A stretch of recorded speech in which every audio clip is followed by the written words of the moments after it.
Hey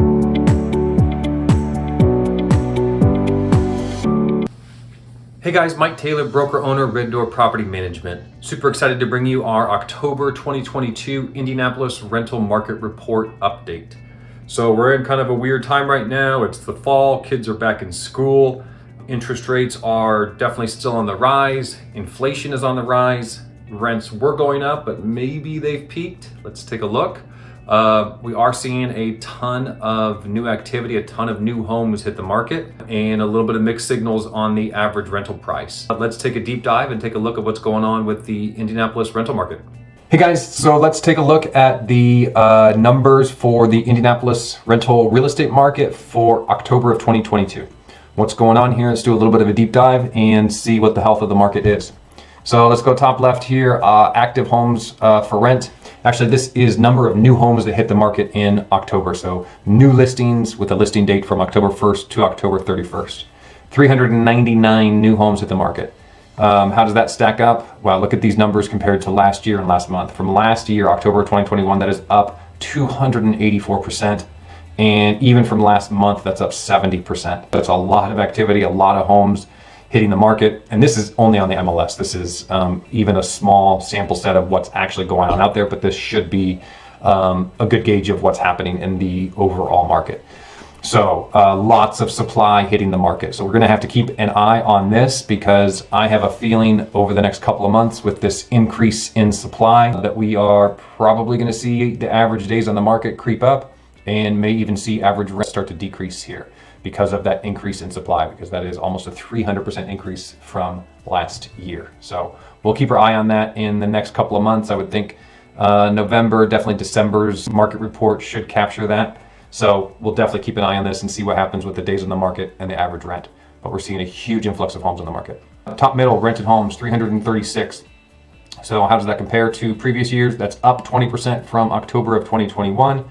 And that is down 2% from September of 2022. Not super concerned about it being down from September of 2022. Normal cyclical for the season. Things do slow down as it gets deeper into winter.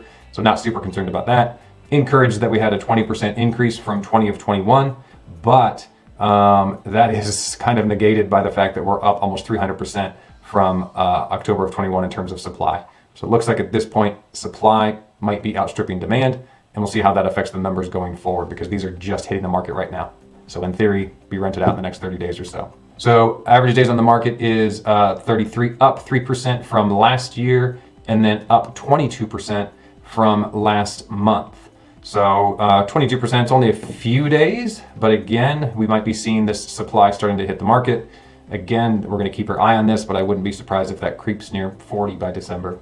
Average rent is $15.31. Now guys, this is the entire MyBor service area, which more or less equates to Metro Indianapolis. So it's gonna grab stuff from all over. So we do deep dives on several of the other sub-markets. You'll see a big difference. We also do what we call a market roundup, where you can see how the different markets are in terms of average rent, and actually all these numbers. So this is the whole market in general, all of MyBor service area. The average rent is $15.31. Okay, that is up 2% from October of 2021, and actually down 5% from September, so from last month. So we are maybe seeing the peak of the market here. Maybe we'll see if this is just a blip, but my guess is with this many active homes again hitting the market, that's probably going to go down again in the next few months. So it's very possible that we have seen the price increases top out for the foreseeable future, at least for the winter, until we run through this inventory, see what happens with interest rates, and get into the spring season. So we'll see. Time will tell what will happen with these, but I would not be shocked if we've peaked for this year. Let's jump over to absorption rate. And I'll come back to this thing here. Absorption rate, simply put, again, it's a quick glance of the health of the market. How many homes, if we stopped putting homes on the market, how long would it take us to run through that inventory? Right now we're at 1.9, so almost 2 months worth of inventory.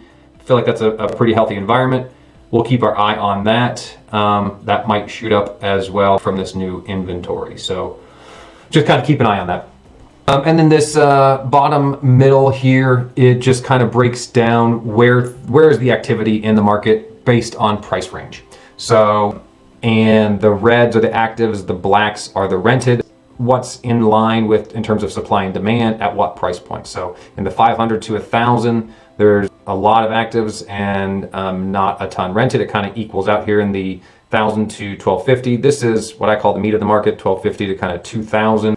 The supply and demand is relatively equal on both of those, with the supply being just a little bit higher.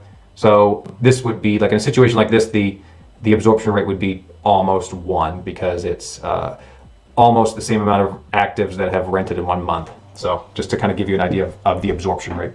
And a lot more actives in the 2,000 to 2,500, and kind of the same story in the 2,500 and the 3,000 price point as well. So again, this is the meat of the market here, this 1,250 to 2,000, and that's where the majority of our investors are. If you're looking at purchasing a home or putting one into use, I would highly encourage you to try to stay within that range, because that's where the bulk of the activity is. That's where kind of what we call the meat of the market is. But not to say that you can't have success in these fringes. We have many homes in the 2,500, 3,500, 4,500 range, and they're very successful.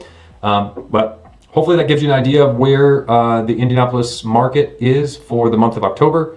Again, we got to keep an eye on these active homes that are hitting the market, how it's going to affect things going forward. Are rents going to go up? Is this a blip? Are they going to continue to trend down? We will find out next month.